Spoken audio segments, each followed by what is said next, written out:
I come from a family which didn't really have any academic background. For various reasons, a very important influence on my life was my maternal grandfather, and I spent quite a bit of my growing up time in the East End of London. He had left school when he was 11 years old and had become a docker. And he was pretty convinced of the importance of knowledge, of learning. It was a good thing to learn. He was a great influence on myself and my brother and our cousins. I then moved off and went to a grammar school in Kingston-on-Thames, Tiffin Boys' School, where there was an inspirational headmaster and inspirational teachers to go with him. And we were really told, you can do, you can achieve.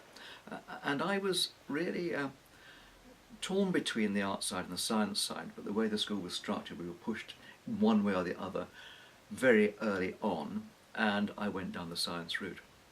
I was lucky to be at a school where we had the opportunity to do separate zoology and botany A-level, so I got really quite a broader grounding in biological sciences than I would otherwise have had.